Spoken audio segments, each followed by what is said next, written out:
Hey, dude, you want to record a podcast? Yeah, I do. What did you have in Do mind? ya? The following presentation has been brought to you by HSF Productions. The Impromptu Wrestling Podcast with your hosts, Jeff and David.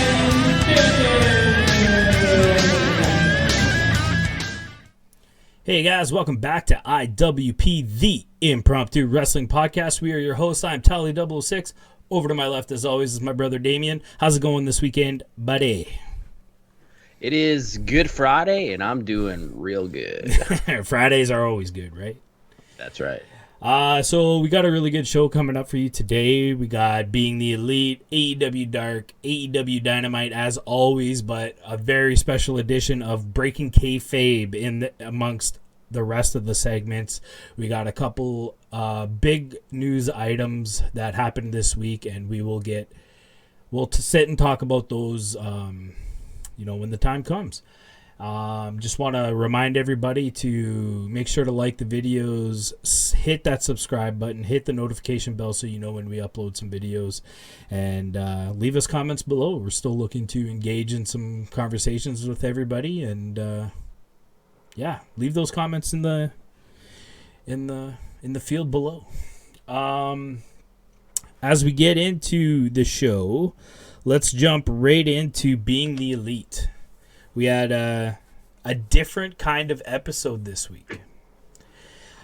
It starts off with Peter Avalon, and everything's looking like business as usual at this point, right? You know, you got Peter Avalon. He's doing his librarian gimmick, and he's walking up, this very beautifully landscaped yard and whatnot. And I was thinking at the moment that this is the Hardy compound, the Young Bucks, the Young Bucks compound. Yeah, I thought the same thing. Yeah, and I mean, it makes sense. And then he knocks on the door, and it's Cutler. And I'm like, Cutler doesn't have that nice a house. He must be at the Young Bucks house. But they do a little bit, and it's again business as usual. Peter Avalon's, you're a loser, and Cutler comes back, you're a bigger loser than I am. But Peter Avalon, kind of gives out the olive branch and says, hey, I'm a loser, you're a loser, let's tag up. We'll get that first win together. And I was like, oh man, that's brilliant. And Cutler agrees, and then all of a sudden, well, it plays the intro music and whatnot, but then all of a sudden they're in their gear and they're at the wrestling ring in the tennis courts, and I'm like, holy crap, are we going to see a match here? What did you think of all this? Yeah, it was like it's weird because I think out of all of the Being the Elites, we're almost at episode 200.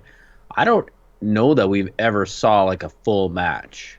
No, it's always been we get some highlights. Yeah. So I thought this is a cool new thing, and I didn't know they were gonna do like the entire match. But yeah, it turned out well. It was even filmed pretty well, and they had a few different cameras and whatnot. So yeah, no, I thought it was cool. I as it kind of plays out, and you're like, holy crap, they're having an actual match, and then you hear Excalibur come in, and he calls it like totally straight, like this is a match. And I thought that was really cool. It was really unique, something we've never seen before, like you mentioned. I got to get, credit to Excalibur. It's got to be hard to do commentary on a match that you're not necessarily watching live. I'm sure he got a video of this, was sent a video, and he recorded commentary over top. Right. And then you don't have anybody to work off of. And it turned out really good. Like, props to Excalibur for pulling that off. Yeah, it was as if he was there. It was really good. And let's just quickly talk about the match itself. We had SCU versus Peter Avalon and Brandon Cutler. And, I mean, This was a really good match. Yeah, I mean, it's SCU, so of course they're going to deliver, and we had Daniels and Kazarian, and Cutler's been like hot lately. Like I feel like all his matches have been getting better and better and better, and Avalon's always just consistent, and a bit of a tease of whether they're actually gonna to get that first win, and it didn't turn out that way. It didn't turn out that way. SCU picks up the victory. What did you think about the end? Well, okay, now you got me. Was there something special? I forget. Well, just that they both got counted at the same time, so it's like they're both losers. Yeah, so no one. Yeah, no, I totally forgot about that. But that's a really like almost subtle detail, because now neither of them can really pin it on the other one.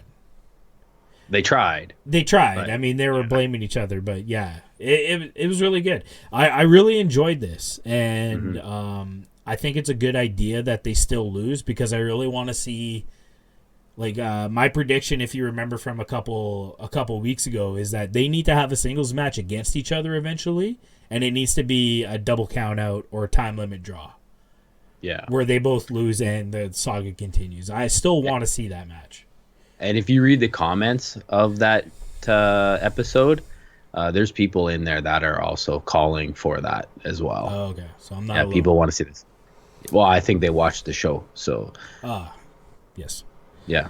As we move on, we get another Luchasaurus segment. Again, he's still sad for whatever reason. This is kind of going past the parody of the Shawn Michaels promo from Raw 93 or whatever it was. He's just walking the streets. He's all sad and he's lonely, I suppose. He's looking for his tail. He's looking for his tail, whatever that means. And he goes to visit one of his old friends. And I don't know if you knew kind of everything that was going on in this segment, but it was really clever. It was actually really clever. Okay, yeah, no, I have no clue what's going on. So he shows up at this house, and there's a woman sitting there drinking wine, playing with her dog or something like that.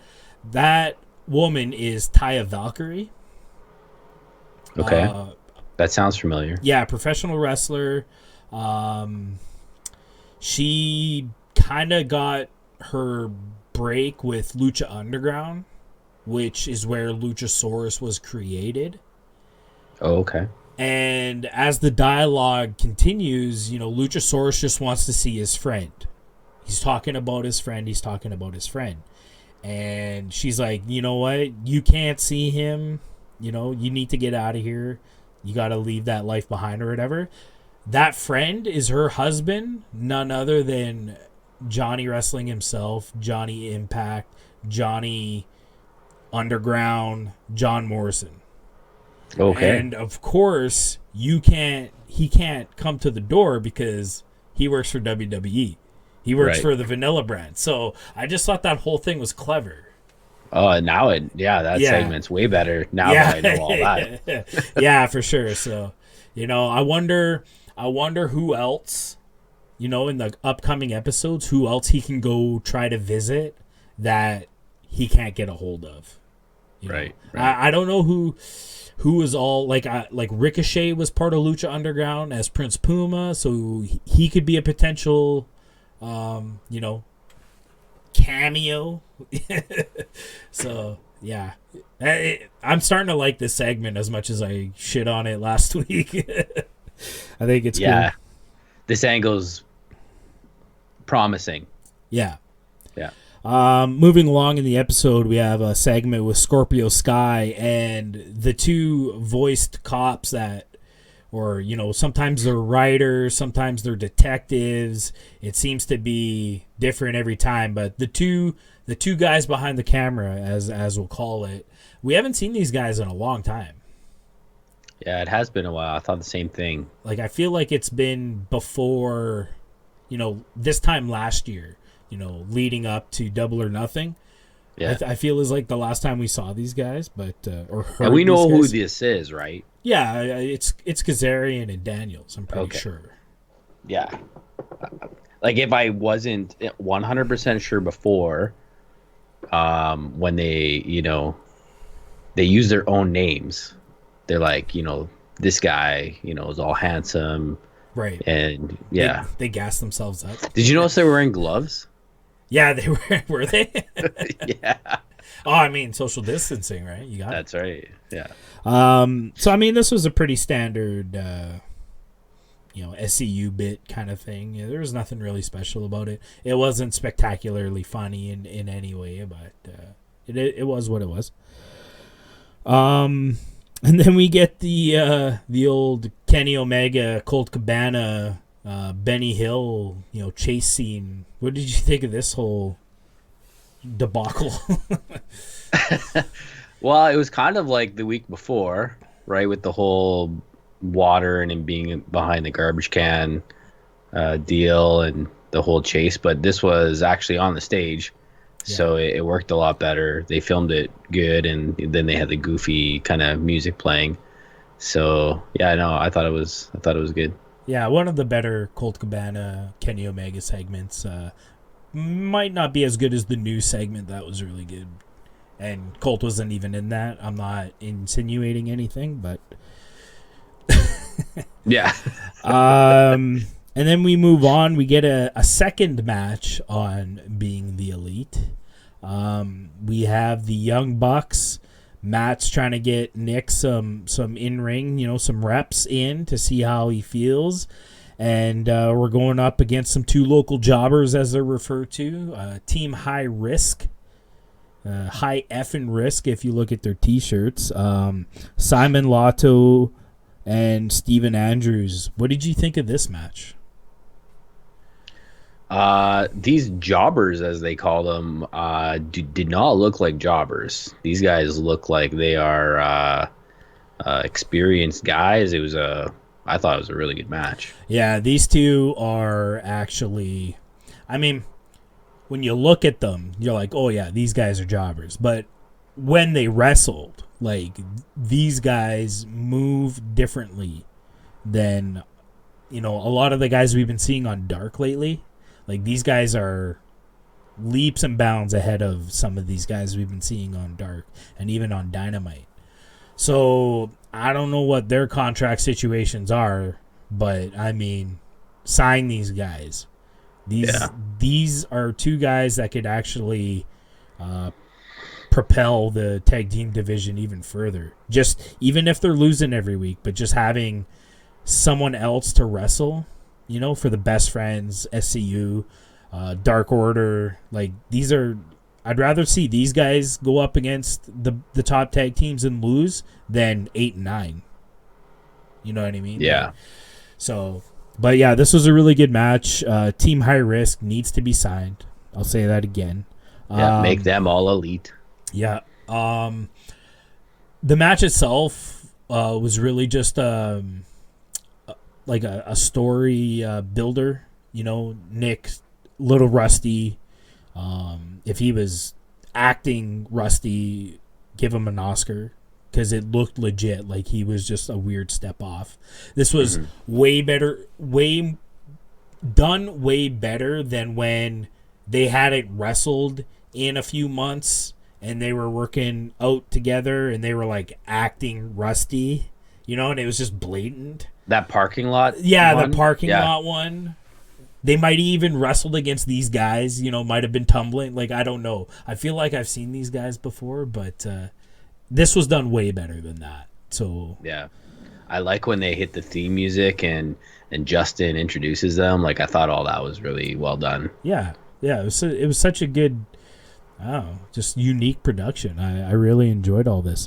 Young Bucks squeak out the win, as Matt says. So, just building that story. Nick's not quite ready yet, but he says he could try something to prove that he's 100%, but, Matt kind of shuts him down. What are you thinking that he's going to try to do? I have no idea. I was trying to think of like all the kind of special things that he does, but I mean they're not crazy high risk. That like why would Matt say no? Like the Meltzer driver, like that's not that crazy. Yeah, I don't know. What do you think? I'm at a loss here. I feel like maybe he's thinking about challenging somebody in a singles match, but nothing really makes sense. I don't know if this is an inside joke that maybe the true BTE fanboys and girls would know. Like I can't think of anything. So to all the viewers out there, if you know what Nick's referring to, leave it in the comments below and let us know what you think Nick's up to. Then we get a closing scene. Team High Risk is in the gym. They're working out, and SCU comes in and basically challenges them to a match next week. I like this. I want to see these guys again, and I'm looking forward to maybe having these little gimmick matches every week on BTE. I'm sure it can't last forever, but during the situation we're all in right now, I'm looking forward to seeing these more and more often. Yeah, I just think it's hilarious that he names it. I challenge you to a squash match. Yeah. I forgot about that. Yeah, they're like, just to make this more interesting, it's going to be a squash match. Yeah. And they're like, I want to do a squash match. Yeah, that's but then clever. Daniel takes Kazarian over to the side, right? It says, "Dude, like I haven't been in a squash match like forever." Like, and then he makes a reference to Beyond the Mat, the 1998 documentary. So it makes me wonder. Like I haven't seen that since like '98, so I might need to go back and watch that. Was he? I remember Bret Hart wrestling a weird match for some independent promotion. It was like filmed on on the Handycam style super grainy video. Was that the match, or maybe was he in the ring with Terry Funk, because Terry Funk was a big part of that? It really could be anybody that was involved in that documentary, because I don't know. Next week. Yeah, we'll have to do some research. So overall, great episode of Being the Elite this week. Can't wait for next week's squash match between SCU and High Risk. Let's move right along with AEW Dark. What did we get on Dark this week? So on Dark, we only had 3 matches this week, which we usually have 4. At least Some 4. of the matches were a little bit longer, minus the Wardlow match, which was literally 5 seconds. Right. But in the first match, we had Lee Johnson, who was making his AEW debut versus QT Marshall. And what was interesting about this one is Lee Johnson is actually a student of QT Marshall, so he was fighting his trainer there. Then we had Ryan Piles, making his AEW debut versus Wardlow, and a rare appearance lately from MGF. So that was an interesting one. Yeah, I didn't. Keep going. We'll talk about it. And then in the last match, we had Tony Donati making his AEW debut. I'm guessing all these guys are from the Georgia area. Probably. Versus Kip Sabian with Penelope Ford. So all of the regular guys obviously going over in this one. Let's quickly talk about Lee Johnson. The commentary did a really good job telling us, kind of the backstory. Like you mentioned, he is a student of QT Marshall's. He's only been a professional wrestler for about 2 years now. Did you kind of... I got the sense that this was almost like a graduation match test. You know what I mean? Like... Yeah. Let's see how you do where you have to wrestle to a hard camera. And this was kind of like a final exam for the kid. Yeah, and I thought he did pretty good. Yeah, he did really well. Obviously still a lot to learn. Yeah. But he tremendous athlete. Like this kid's pretty young, I think. I'm not sure if they gave us an age of him, but he looks young. So I mean, he's only going to get bigger and stronger, and bright future for him. Yeah, he reminds me of the guy from Street Profits. Oh, okay. Can't remember his name. Like the skinnier guy. Yeah, the one without the basketball shorts on. Yeah, is that Dawkins? Cool. Yeah, maybe. Yeah, Angelo Dawkins, the Solo Cup guy. Yeah. Yeah, very similar build. Yeah, I mean, and it was a good enough audition, if you will, that he gets a shot on Dynamite. The next night on Wednesday. So, but we'll talk about that when we get to it. Quickly getting into the Piles versus Wardlow match.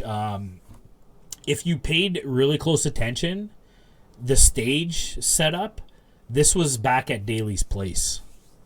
This dark match took place. The Lee Johnson match was like one setup, and then it came over to the Wardlow, and the stage was completely different. So it almost like made me pay attention closer. But I think that's why MJF, makes an appearance, is because this was filmed a few weeks ago while they were still at Daly's place. But Wardlow comes in. He undressed longer than the match itself took. One thing I wanted to ask you is, what do you think of this guy's finisher? Are they blatantly trying to rip off Brock Lesnar with this, or is this just what this move's called? Brock Lesnar comes in and does this fireman carry into, this side slam. They call it an F5. This time Wardlow, is just spinning him and letting him fall. The guy does a couple more rotations. Let's just double it up and call it an F10.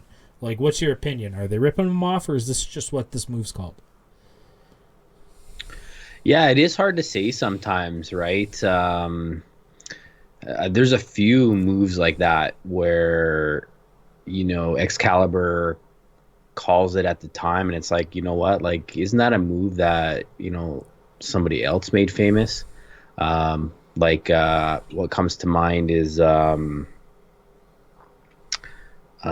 what's his name? I lost it. The Rey Mysterio. Right, he does the in the ropes. 619. What is that? Yeah. So on AEW, someone has done a very similar type move, if not exactly the same, and they call it a 619. Yeah, I think Riho does the 619. Right. So maybe that's just what the move is called. Is it a ripoff, or is it more of a shout out to, hey, Brock Lesnar created that move. That's his move. That's what it's called now. Right. So yeah, I don't know what the rules are to that. Yeah. I'm not sure. I want to believe that, to do that motion and then just make the guy spin an extra time is called an F10. And that's just what it's called. But I feel like this is a little bit of shade thrown towards WWE and Brock Lesnar. So, but that's my opinion. Yeah. Yeah. I think we're on the same page there, but and then Tony Donati and Kip Sabian, really solid match. Donati seems to be well aware of his body and moves really well. This match was pretty good. Yeah, and they gave them like a lot of time. Yeah, this is almost 20 this is a longer match. Yeah, so I mean, really good dark. Did you want to add anything about any of these matches, or?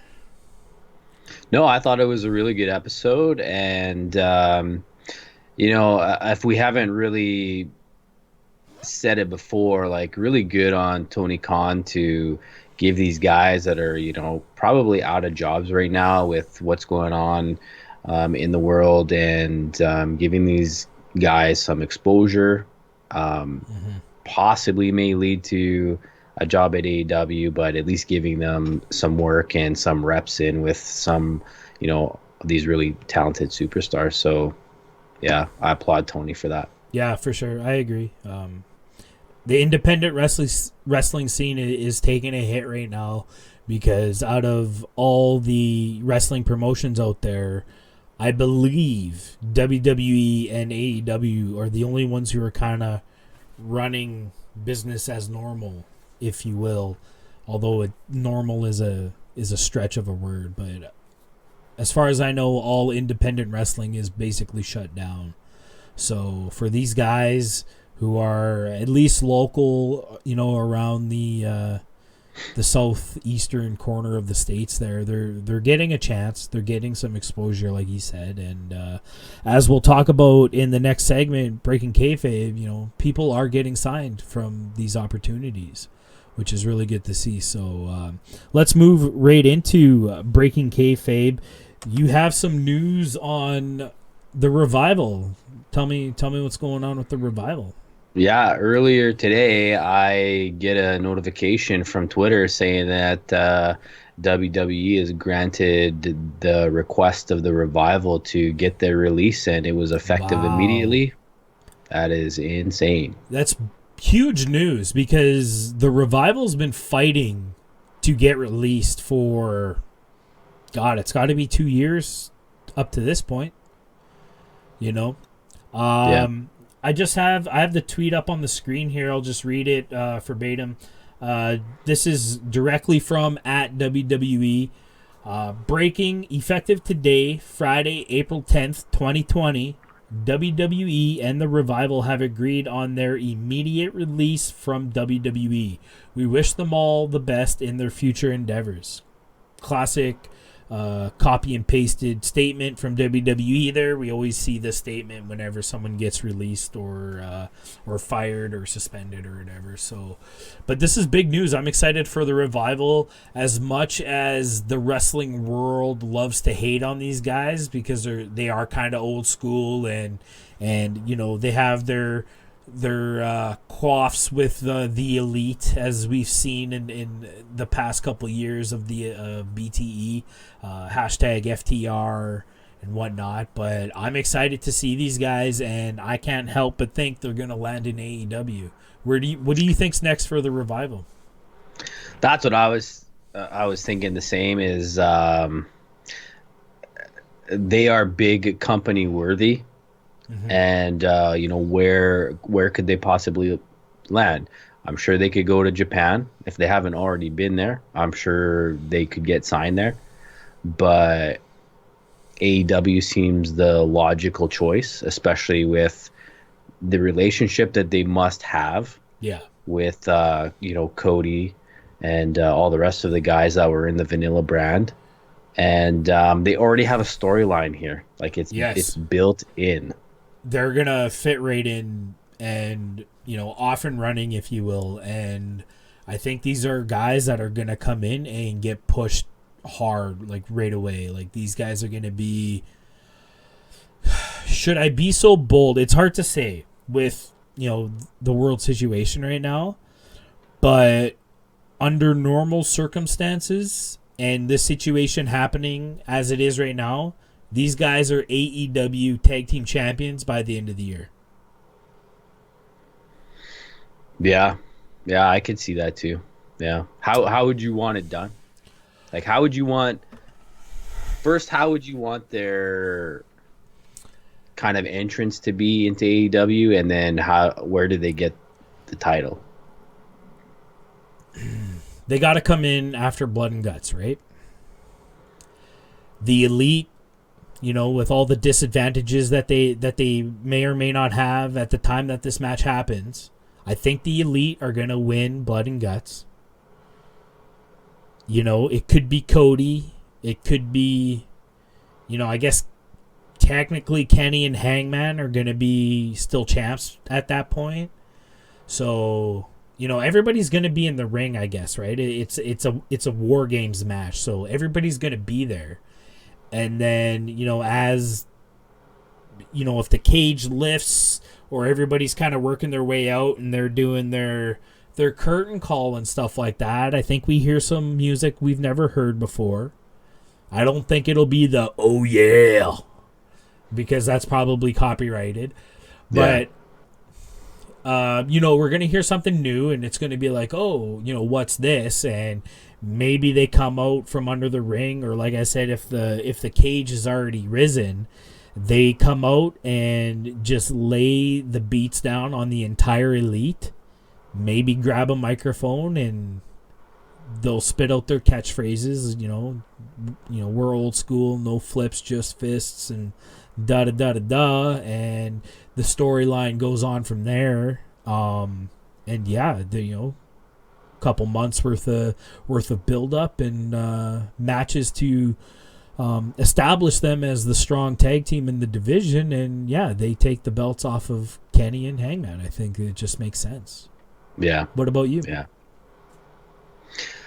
Well, I hadn't really thought about it until right now, but I'm really liking, as I usually do, the your script. So I hope that happens. I want to see your version. I think you know what? Maybe it would be good too if it happened at a pay-per-view, but we don't know if we're actually going to see a pay-per-view, right? Yeah, like things are still up in the air.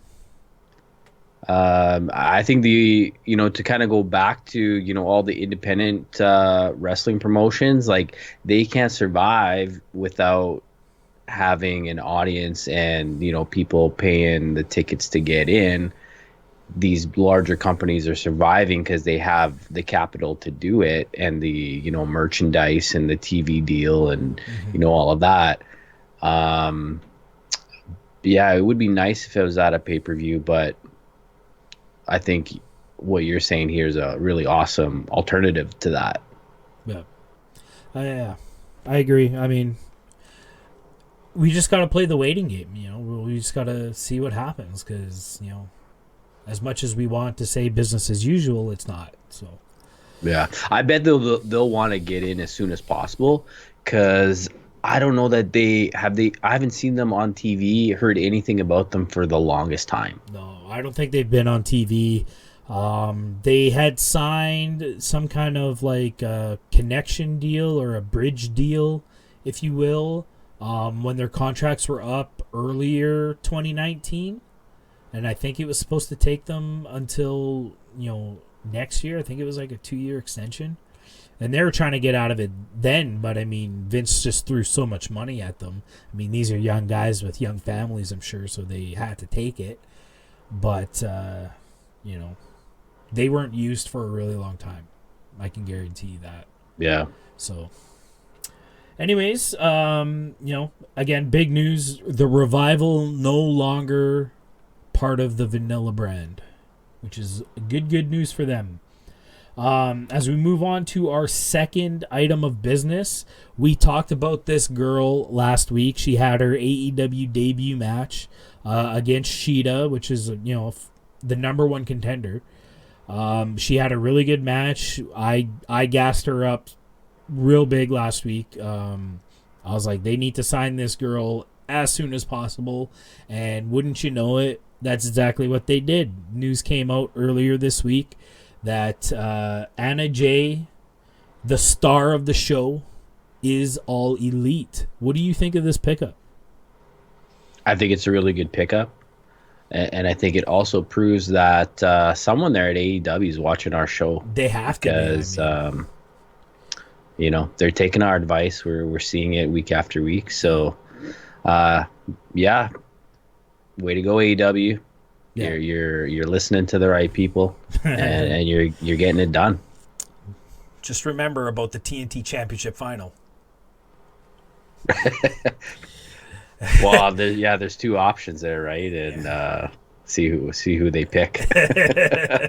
We'll see. Well, we'll talk about the TNT Championship later on in the show, but let's get into April 8th, 2020 Power Rankings. We have a few changes, but not a lot this week. What do we got going on? Yeah, there's really not a lot. In the men's division, Jake Hager is up one position to number one which makes sense in how they're, building up to this Jon Moxley, Jake Hager match. Mm-hmm. Chris Jericho goes down one position to number 2. Cody's up to number 3. Kenny Omega and Darby Allin stay at 4 and 5.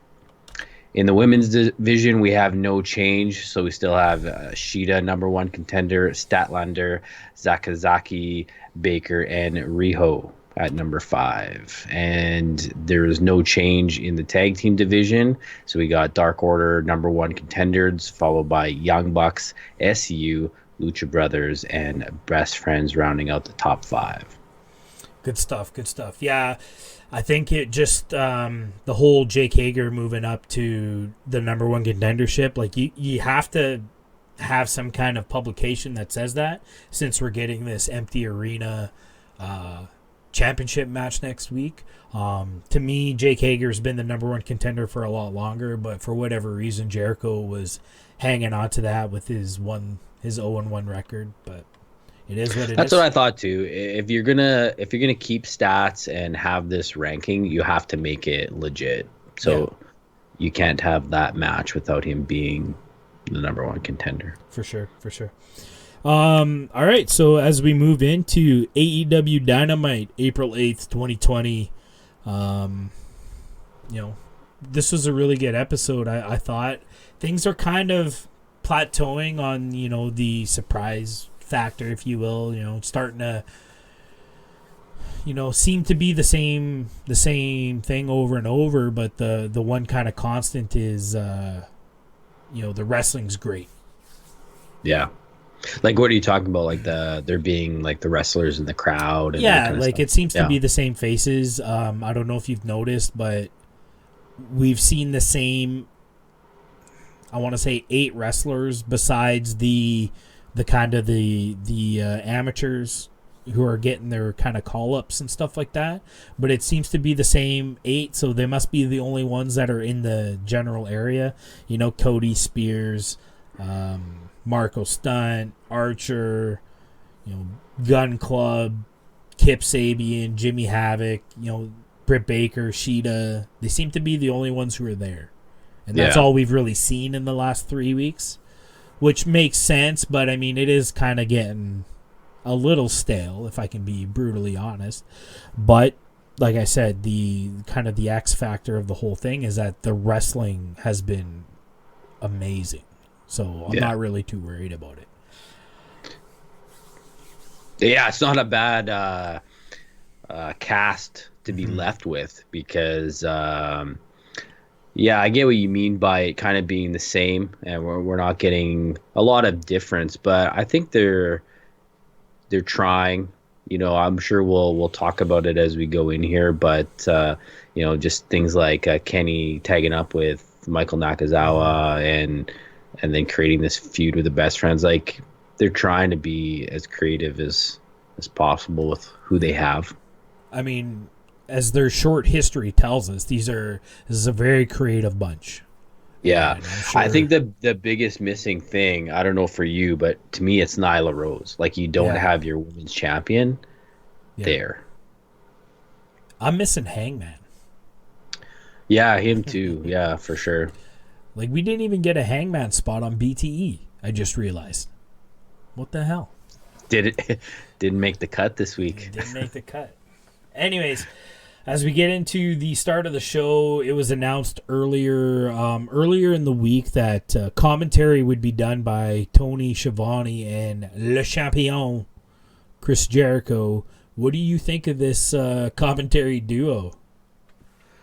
I mean, when I heard about this, I was totally pumped because, it's going to be good. It's got the GOAT. Like, it's Chris Jericho. It's going to be something. Something's going to come out of it, and sure enough, it did. So yeah, I thought it went off good.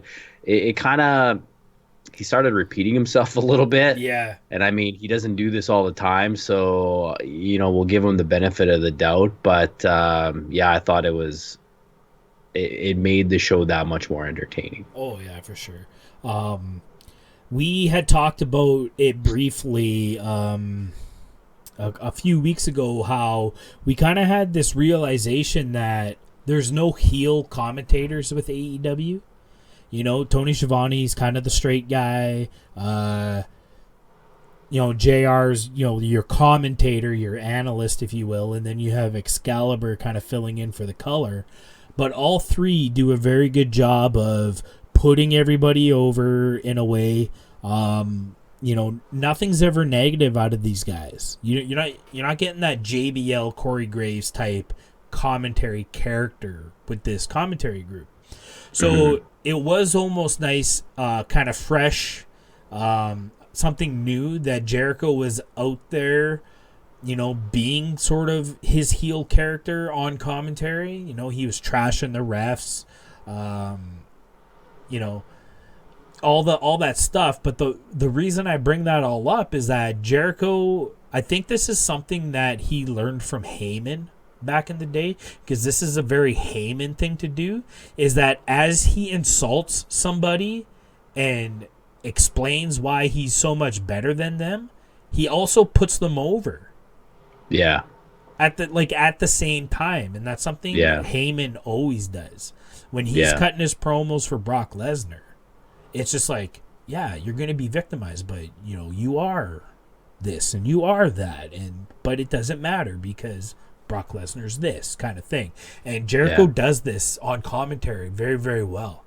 And, as he, like the Cody match, we'll get into it a little bit more at that point, but he's just trashing Cody and how he's, the silver spoon in the mouth and whatever, but then he's just like, oh, he's a tremendous athlete. Yeah. He's shredded out there. It's just like, what are you doing? So, yeah. It was fresh to hear some heel comments, but credit to Jericho, always putting the talent over, which is really nice to see. So, if we get, Jericho and Schiavone for the rest of this time, I'm not upset. No, absolutely not. That was awesome. So, as we start the show, we have, it's cold open. It's just this dark room with a chair. And in walks Jake the Snake, and he does what Jake the Snake does. This was another, out of the ballpark type promo. What did you think of Jake's promo and how it set the scene for the show? It was pure gold. I liked how he commented on last week, which I was expecting him to do. It didn't quite go the way I thought it would. I thought it'd be more of like, Cody, you're trying to hide and you're giving us, guys like Marco. This was more of a Marco stepped up and kind of, what do you think you're doing, bud, kind of situation. So I like that he put Marco over instead of really did. It going the Cody angle. And then, furthering the story, I don't think we'll ever say a bad thing about Jake Roberts. Yeah, for sure. What did you think of it? The exact same thing. I thought it was cool. He kind of touched on, why did you give us Marco? But then, he puts Marco over by saying, he was in there and staring down the beast and whatnot. And, something about, he said an old, proverb where, it's foolish or something. It was a very common saying. I've heard it before, but I can't remember exactly what he said. But, he's just like, hey, you did what you did, but, you're stupid for doing it, kind of thing, and whatnot. But Jake Snake, man, he's the best at this kind of stuff, and like we've mentioned in previous episodes, he talks very, very quiet with lots of purpose. He never stutters his words, so good. I could watch him cut promos all day. I almost want to get the WWE Network again so I can go back and watch all these old promos and stuff like that. So. Right. Do you feel like it changes this TNT Championship? as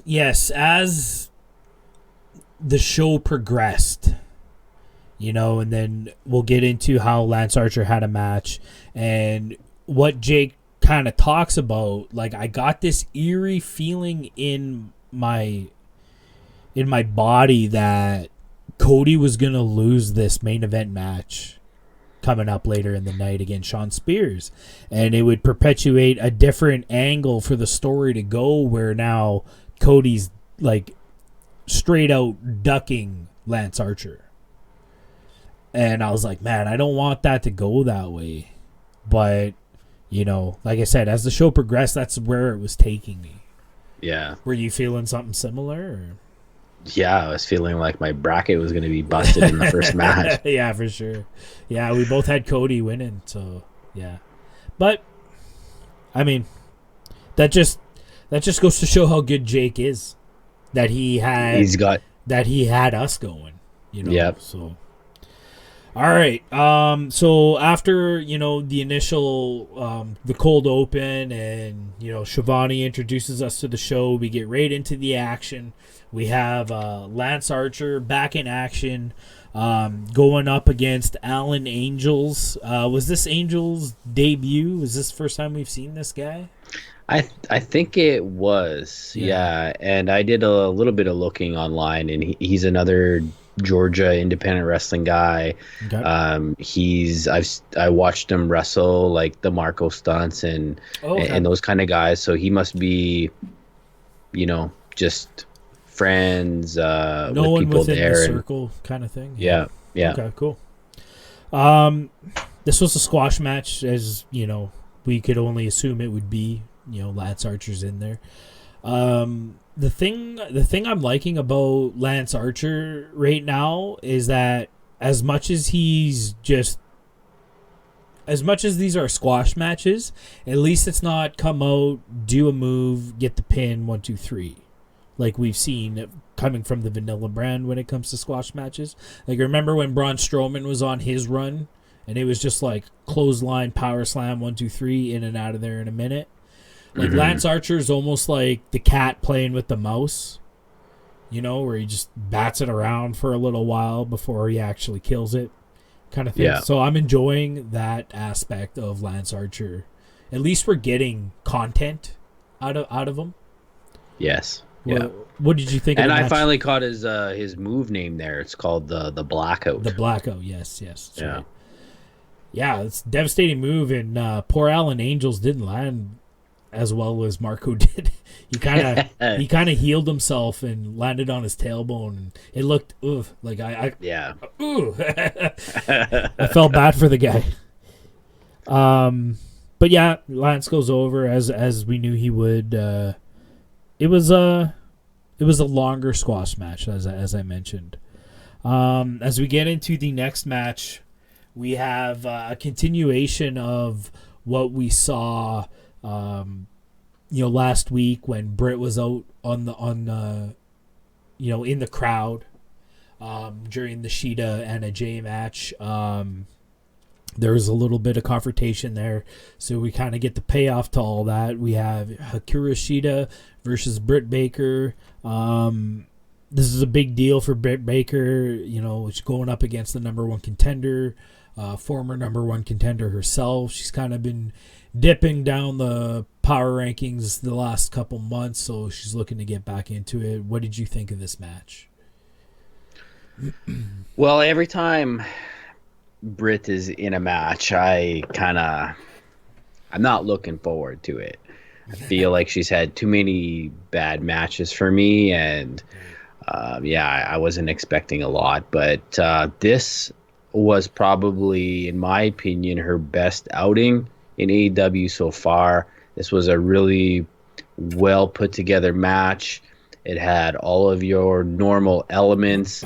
She was doing her heel gimmick, playing to the crowd, that kind of stuff. And then she gets busted open, and you even get that. Yeah. So it was like, it couldn't have went any more perfect, I don't think. Yeah, the nose break off the Enziguri I'm not sure if her nose is actually broken, but Chris Jericho was really putting that over that her nose is probably broken, which I mean it kind of looked like it was, but obviously an accident, but kind of one of those happy accidents. Like this just took this match from here and just brought it up to here. Because if the plan for this match was for it to be as long as it was, and we didn't have that, I kind of would have tapped out halfway through. It would have been like, why is this match still going on? But now you got Britt fighting this nosebleed and her kind of slow descent into this. She kind of went crazy by the end of the match. It was like she was smiling instead of kind of selling it. She was smiling, and that just it was perfect. Yeah, it was really good. I liked the spot where she's gonna put her in the lockjaw and just tying into current events, and she's like, give me that glove so I can put my hand in her mouth. And Paul's like, what? So he finally pulls it out, and then by the time she can kind of get it over her hand enough, then Sheeta reversed the move. But I thought that was just great. Like, I'm surprised she didn't have a glove in her trunks or something like that to pull out. Because right, I don't know. She's a dentist, right? Yeah, I don't know if you've ever had those nitrile gloves on or anything. I use them for work all the time, but once they're inside out, like you're not getting them back. Right. So just the whole idea that he had to take his gloves off, like she should have had a set in her boots or something like that. I thought that would be clever, but we've talked about. I wonder if that was impromptu. It might have been impromptu. #impromptu. Yeah. I feel like this is another instance of Britt just being a little bit inexperienced. I hope someone catches this. Britt, if you're listening, keep this glove bit going. Have them in your boots. Run with it because it's good. Yeah. And also watch the episode back and take notes on how Jericho does commentary. I mean, we've said that before, but yeah. It was a long match. Like I said, if it wasn't for the color, it might have gotten a little too boring, but it added to it. It was really good. Sheeta finally finishes it off with the running knee and gets the 1, 2, 3. Really good match. Props to the girls. They killed it.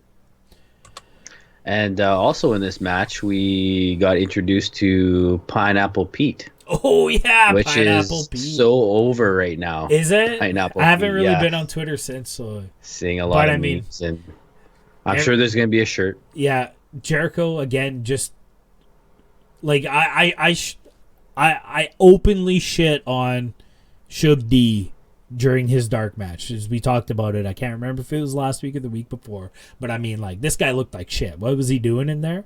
And now he's probably set for life. Yeah. Because Jericho called him Pineapple Pete. Yeah, he's changed his name now, and oh my god, if he comes out for another dark match wearing that shirt, and at the bottom it says Pineapple Pete, I mean, props, because like that's gold. You're to the moon, dude. Well, you know what I saw today on Twitter is they already have a shirt for Britt Baker with all the blood in her nose. Oh, really? Yeah. Like, they're capitalizing on that already. So I wouldn't be surprised if Pineapple Pete's going to be there next week. Nice. I have to admit, I didn't see this next segment. Can you take us through this next segment? Oh, okay. So we get a pre-recorded video from earlier in the day, and we got Kenny Omega and Michael Nakazawa in what looks like a trailer. Okay. And they're talking about the match that they're going to have later on, and kind of reminiscing about them tagging in years past. And so they're like, this is going to be so awesome. And then Kenny goes, hey, you know what? We really need to come up with a name for our tag team. And so Michael Nakazawa says, well, I think what we should be called is Best Friends, because that's what we are. We're best friends. I can just picture, Kenny's like, I can just picture Nakazawa, with his accent and stuff like that. Just yeah, it's making me laugh. Yeah. And so Kenny's like, well, we can't do that. We already have a best friends. And Michael Nakazawa goes, well, hey, you're an EVP. Like, just change it. Give them a different name and, we'll be best friends. This is awesome. I need to go back and watch this.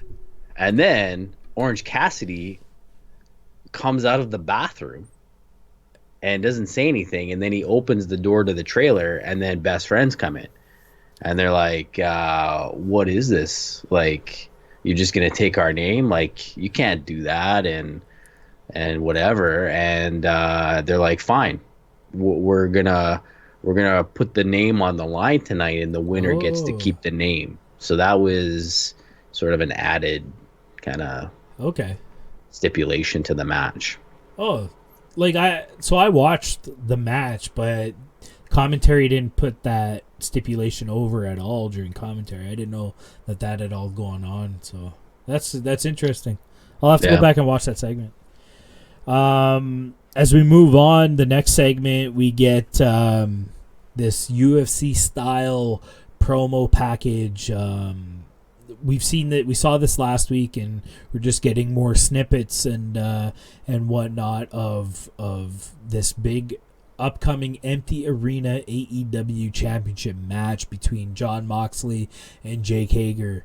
I mean, there's really nothing to say about this promo package that we didn't say last week.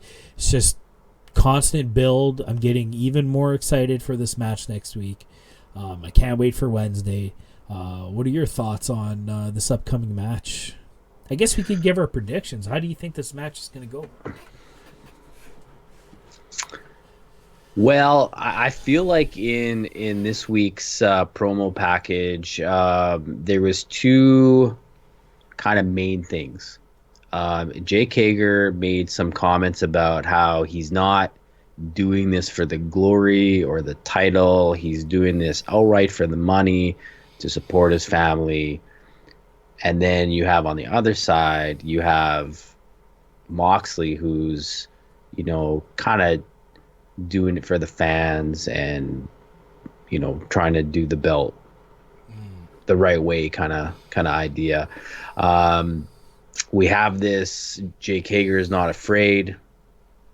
I've done all these things. I've been, number one at all of them. And then you have kind of Moxley giving Jake Hager a lot of credit, saying, what, this dude is legit, and, someone's going to get hurt real bad, and, he's going to, not back down kind of thing. But I felt like he gave Jake Hager a lot of props to it. So I don't know. I can't see Moxley dropping the belt, but they're sure making it seem like Hager can't lose. I don't know. What do you think? I agree. Like, I don't see Moxley dropping this. If they're the only way I see Hager walking out with the belt is if, for whatever reason, Moxley's travel banned and he's stuck in Vegas. Him and Renee Young live in Vegas, and one of these situations where he really can't defend the belt because the situation we're all in. But then again, Nyla Rose is sitting at home with her belt. No one seems to be worried about that. So, but that's really the only reason I can see Hager ever walking out with the belt. I mean, it's beyond obvious. We're gonna see Sammy get involved. We're gonna see Proud and Powerful get involved, probably, or Chris Jericho at least. We haven't really seen Proud and Powerful, so I don't know if they're around. But I mean, Sammy's there. He's in the crowds and whatnot. So Jericho's doing commentary. They have to get involved in this match somehow. Right. But yeah, I don't know. I don't see Moxley losing this match. Yeah, I don't either. All right. Guess we'll see. I guess. And we should remind everyone that this is a no holds barred match. Yeah. Right. So for our young new viewers who are, found us because of, spending so much time at home these days, tell our new viewers what we should expect from a no holds barred match. No holds barred being a term that was coined way back in the 80s. Basically a fancy word for no disqualifications. You're gonna see chairs, kendo sticks, the stairs, ladders, tables. Something interesting is that this is an empty arena match. So similar to what we saw at WrestleMania between Edge and Orton, I'm sure they're going to go all through the building. I hope they learned from what we saw in that match and, what not to do. What to do, what not to do. There were some good things about that match, but there were some really bad things about that match. Moxley, he's the king of these kind of matches. We saw his match with Joey Janela and how wild it was with the barbed wire on the plywood. And then you go into the Kenny Omega match with the barbed wire bed.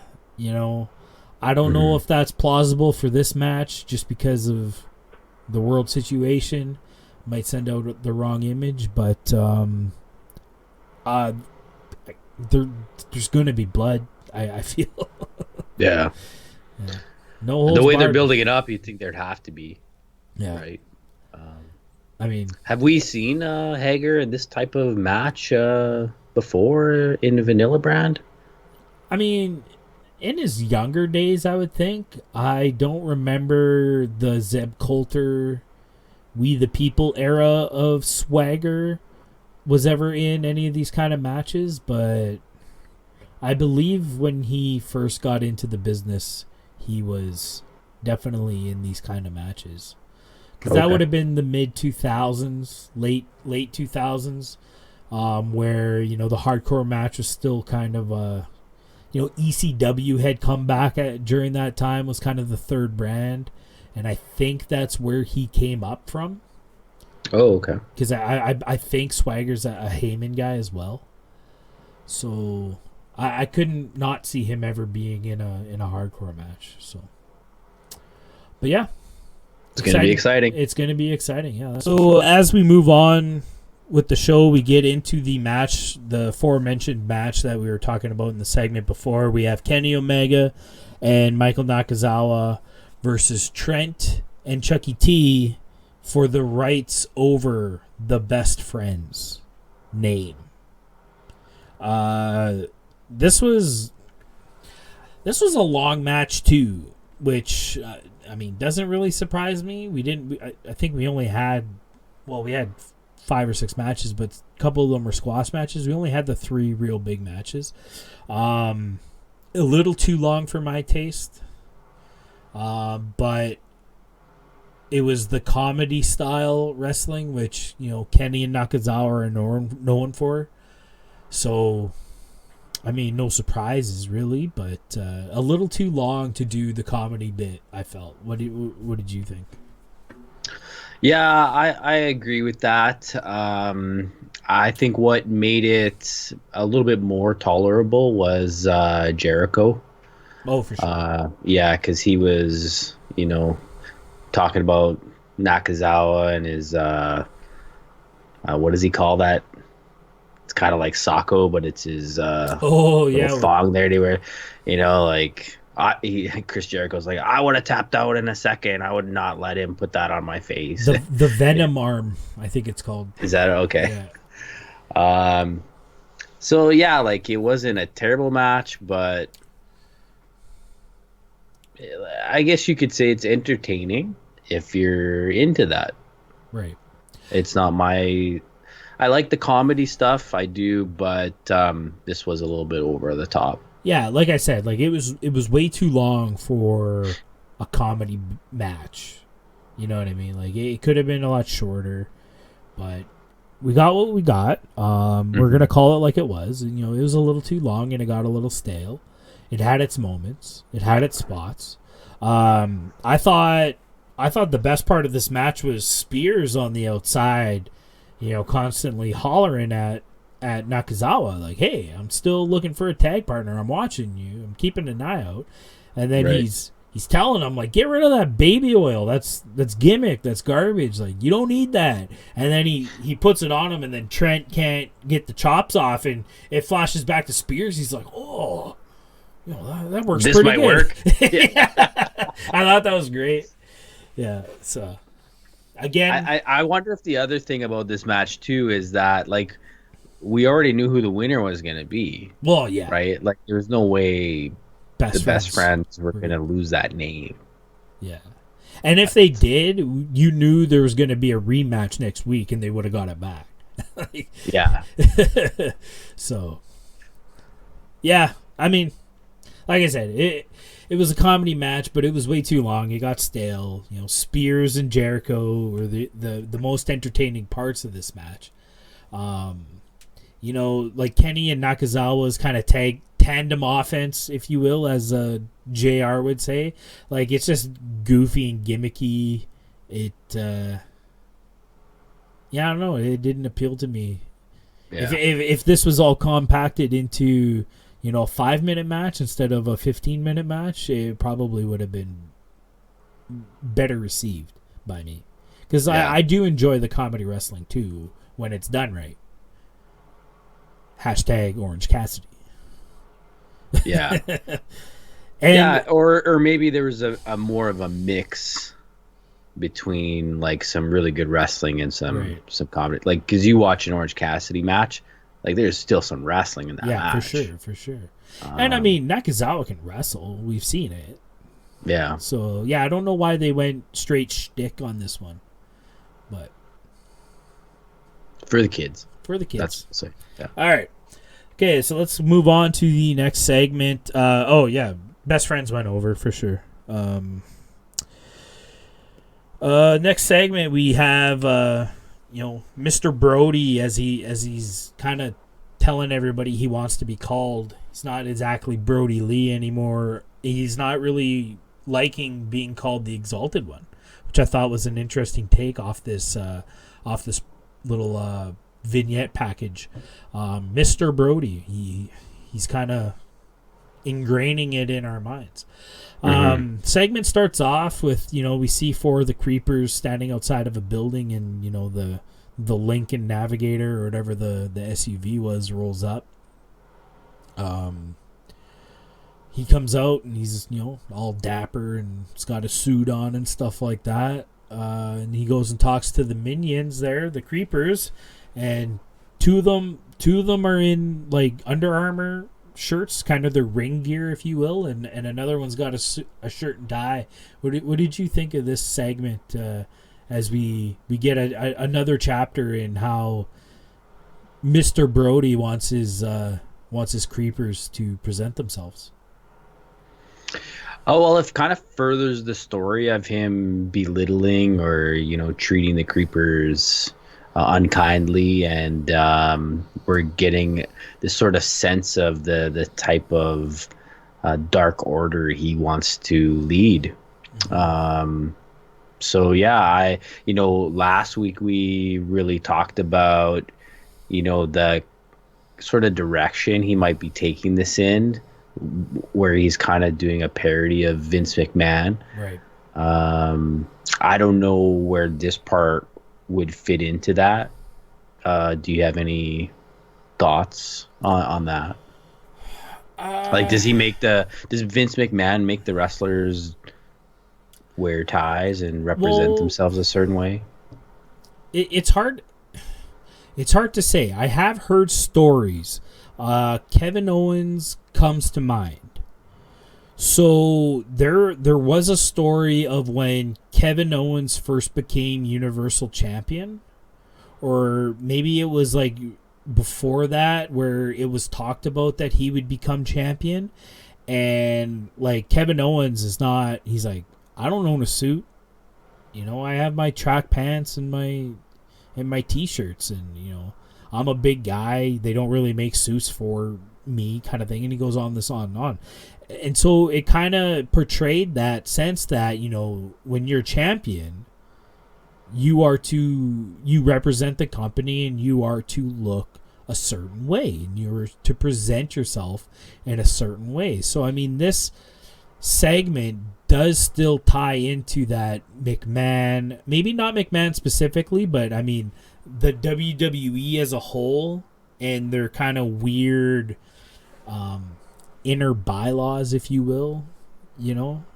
So it still all ties into that.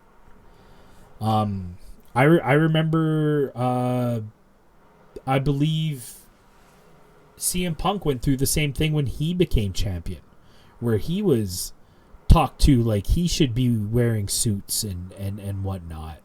But, you know, CM Punk's not a suit guy either, really. He might be now. When he was doing his UFC stuff, you saw him in suits when he was doing commentary and stuff like that. So maybe that's changed. But, I mean, back in the day... So yeah, but that's a sort of a different situation, right? That was a job, and you're a wrestler, like yes. you do your gimmick, yeah. But like I said, I think this is still part of that McMahon gimmick, if you will, that Mr. Brody is trying to portray. Yeah, it's slowly coming. Still no Uno or Grayson, eh? Yeah, I'm starting to think that they're trapped somewhere. It's gotta be, eh? It's got, like, if we could break kayfabe here for a second, I think they got stuck wherever they call home. You know, there's a lot of talent in AEW that we haven't seen that were being pushed very heavily a few weeks ago. Butcher and Blade come to mind.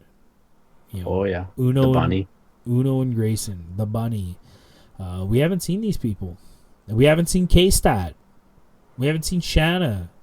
You know, Nyla Rose. Yeah, I just think it's people are stuck. They live other parts of the country, and with the travel bans and whatnot that are in the States. I think that's all that's going on, but yeah, we'll see. We get into another video package, if you will. This time, Matt Hardy. There was a teaser, I believe, earlier in the night that we were going to hear from Matt Hardy, and that we were going to find out what Vanguard 1 did to the Inner Circle t-shirt that Jericho gave him last week. So I throughout the show I was getting pretty excited to see what this was going to be, and again, if I could be the bad guy and give my complete honesty, this segment kind of fell on its face. I did not enjoy this at all. Yeah, I would agree with that. I don't know. It seemed a bit forced. There wasn't enough time to come up with something good, that they just needed to say something. The whole Vanguard bit, I thought, kind of saved it, and then we get this kind of announcement at the end, which sounded a bit interesting. But it was I think you're talking about the whole going through the Inner Circle and talking about each person, and how, Sammy Guevara probably doesn't even know Spanish and like all that. Yeah. That stuff. Yeah. It was kind of forced to be funny. He's trying to get this character across, right? Like Damascus. He's trying to, for the people that don't know Broken Matt Hardy, for instance, he's trying to reestablish this character. But I feel like he has a hold in the character, and we don't need to reestablish it. New fans will pick up on it naturally, I feel. Like, to me, he's just trying too hard. And this... When they did the thing in the ring at Daly's place the last time, where he was, like, teleporting, and, it came out that they were just projections coming from Vanguard 1. He wasn't actually teleporting. which I thought was a good explanation for that situation. I was fine with that. But even that thing in the ring, like, it just seemed like they were trying too hard. You know, they're yelling elite and delete at each other. I mean, in hindsight, looking back, I get that it's setting us up for this eventual match that I'll announce in a second. But just that segment and then this promo, like, Jericho's promos are coming off so well, and Matt's are kind of just falling flat. But yeah, the saving grace of the whole segment, I agree, is that we get a challenge. Matt Hardy, or Damascus, is challenging Le Champion to the elite deletion at the Hardy compound. What are you thinking this is going to be? I'm thinking it's going to be, you know, kind of that sort of style that Matt had on, you know, his YouTube channel there. The hashtag free the delete. Yeah, like, I think it's going to be in that style. It's going to tell a story. I don't know if it's... I think it can't end the story, right? Like, it has to further the story. Like, the ending to the story has to be blood and guts. Right. I was just going to mention that, like, as far as we know, Matt Hardy is still in Blood and Guts as the 5th member of the Elite. So, yeah, we can't really go any... We can't cut that off, you would think. Mm-hmm. Like, do you think that Jericho has to accept this challenge? Yeah, I think we're going to get that next week. Because he didn't really... Did he comment on it when we got back to commentary? I don't think he did. I don't think he did, no. I can't remember. But, yeah, you got to think that we're going to get another vignette or another poolside minutes with Le Champion. Yeah. You know, or like however he would put it. Yeah. What did he call it? The De Chateau Le Champion? Something like that. I don't like this elite deletion. I don't know. To me, it's like you're deleting the elite. Like, yeah, someone didn't filter that idea. Yeah, it doesn't sound right to me, but yeah, let's rename the elite deletion for them. Leave it in the comments below. Let's keep the show rolling as we get into the 4th match of the night. Mr. Brody Lee in action. We get another this is Lee Johnson. We just saw him on Dark. He's getting another shot. This is his Dynamite debut as they advertise on the show. This was Lance Archer kind of all over again. Just Brody imposing his will. Maybe less the cat and mouse type style. This was more of just, I'm beating the crap out of you, getting the pin, I'm going home. Yeah. What did you think of this? I mean, it fits with the character, and I think you have to do this if you're the exalted one. This is how it has to go down, at least for, a little while. So, but it gave Lee Johnson another crack at it, and I thought he did well in this situation that they put him in. Yeah, and sure. He gets wasted by a spinning discus lariat. Yeah, for sure. It's huge. Seems to be the this was Luke Harper's finisher as well. I believe is the spinning lariat. Another little noteworthy I like to mention. I saw it in a replay later, but as Brody's leaving the ring and he's kind of walking around the edge, he kind of has an interaction with Marco Stunt. Marco Stunt was out in the crowd and he kind of stares him down, and Marco's like, oh, like, crap, like, he's looking at me, and he kind of just gives this awkward wave. So I wonder if maybe the Dark Order is going to try to poach Marco Stunt out of the out of Jurassic Express. What do you think of that? That would be interesting. I think they need to make a move like that. I think they've been teasing it for a long time, and someone needs to flip over. Yeah. We talked about this before, how, yeah, it's cool that Long John Silver and his first mate kind of made the jump, and they're almost reluctant members of the Dark Order. But for someone with some kind of legitimacy, as a standalone character or a character that's part of a faction, to make the switch to the Dark Order, I think will give the Dark Order some legitimacy. Yeah. As, a faction. We need somebody else. That's all there is to it. Yeah. Okay, let's get right into the main event of the evening. We have the first round matchup of the TNT Championship Tournament. We have Cody versus Shawn Spears.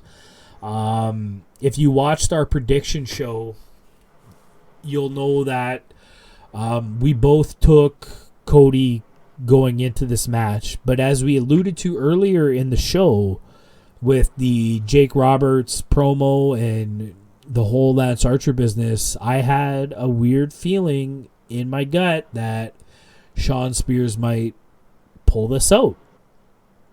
What did you think of, what were your thoughts going into the start of this match? Were you nervous, or? Yeah, I felt the same way. I felt, every time Jake Roberts keeps building up this clash between Lance and Cody, I feel like, man, are they gonna do it for this TNT Championship?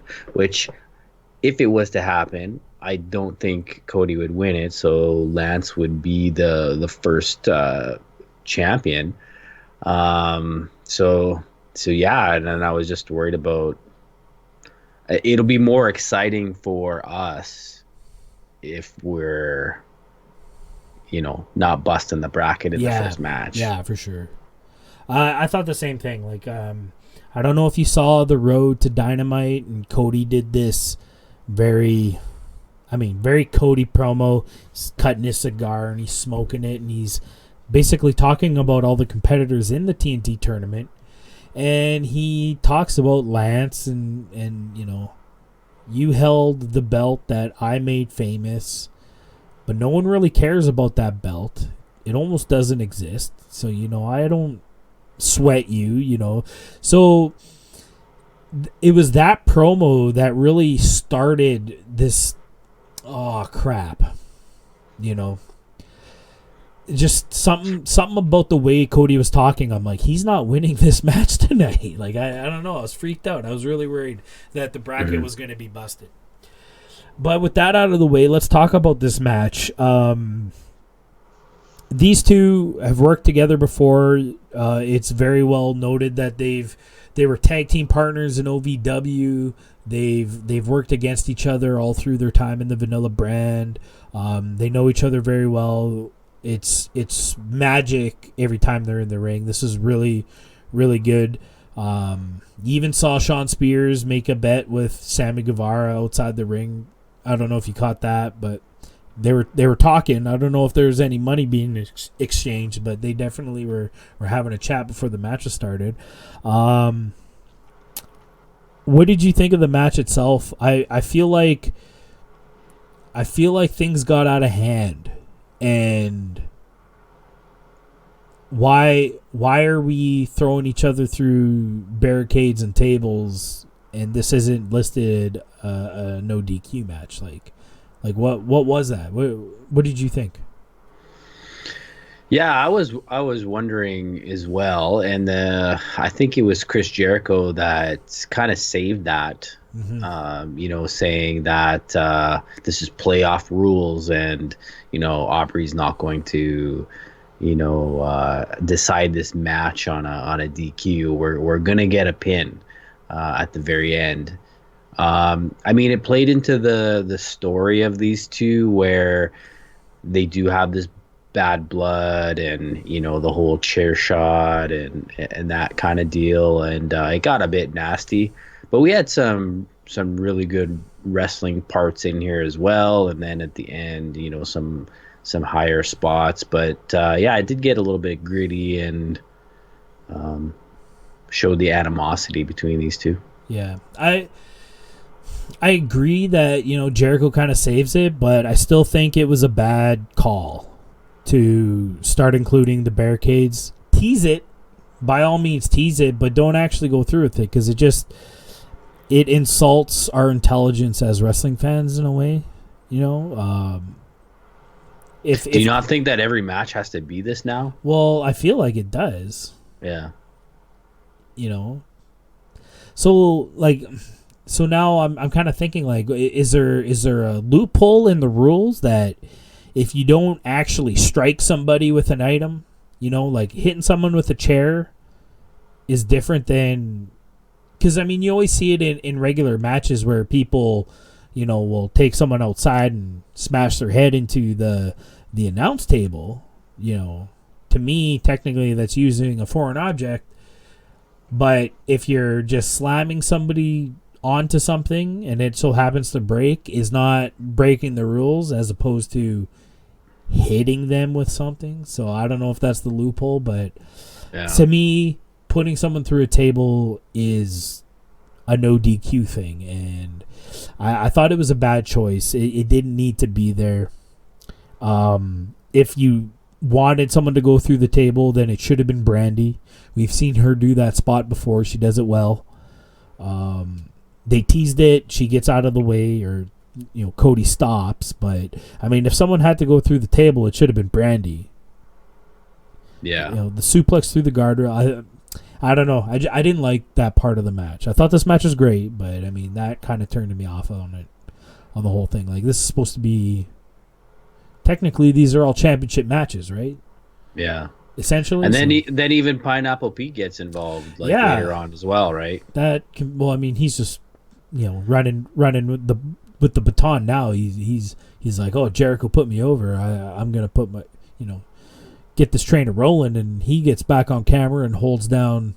Was he holding down Sean or is he holding down Cody? I can't remember how it all went down. No, he was holding Sean. Oh, okay. So, I mean, it's brilliant. It's brilliant. If Cody was running the show up to that point and was hearing Jericho putting over Pineapple Pete, and then before this match said, you need to get involved in this so we can continue the Pineapple Pete stuff, then that's brilliant. But again, it's like, this was a no holds barred match. Essentially. Yeah. Yeah. Again, I didn't like it. I didn't like it. Just, I don't know. I hate to sound like the fat guy down south, but I don't know. Who are you talking about?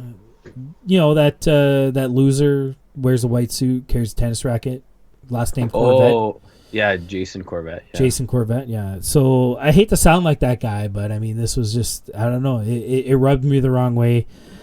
You're having this DQ match in a championship match essentially, and it's just, no, the rules don't matter.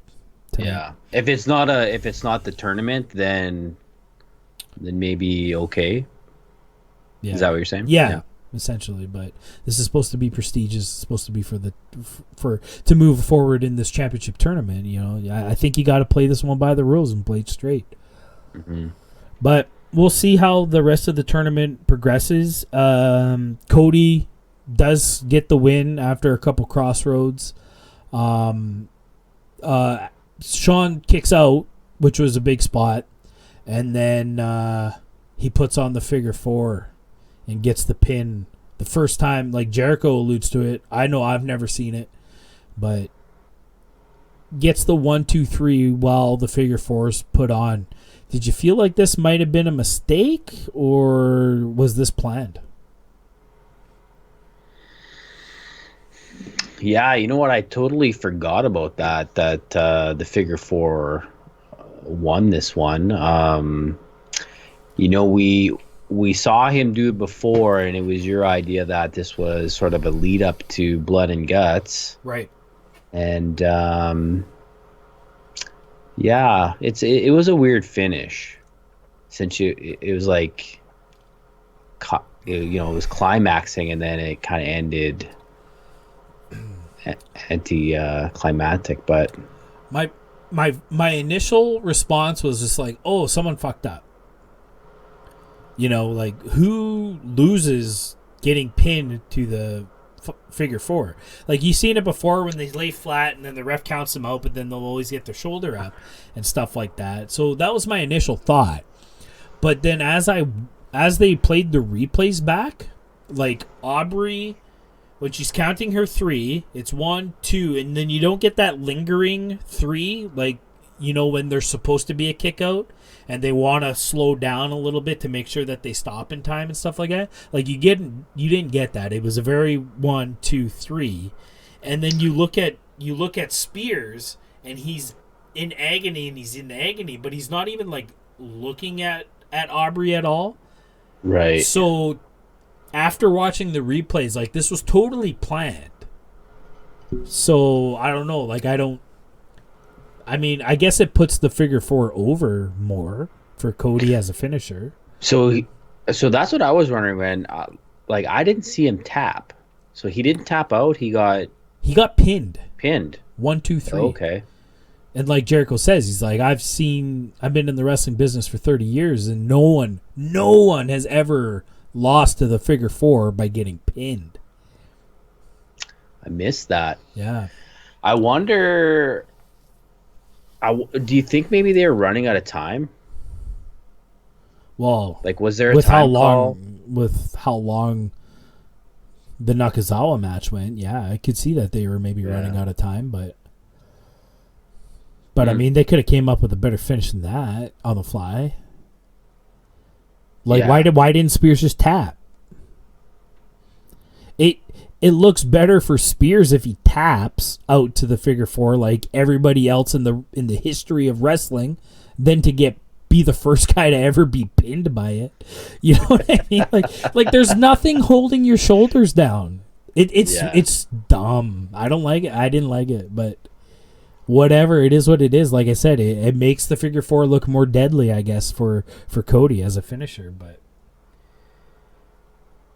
oh well, it is what it is. That's right. So that's our show. That's AEW Dynamite, Dark, and BTE. Big news with the Revival being released, being granted their release, something we don't hear too often coming out of the Vanilla brand. And the big signing, Tony Khan taking our advice, signing Anna Jay. Really exciting stuff out of that. Overall, what did you think of this week? This week of AEW? Yeah, it was a good episode. I felt like there was a lot of the video, promos and stuff like that. Like, it feels like half the show almost.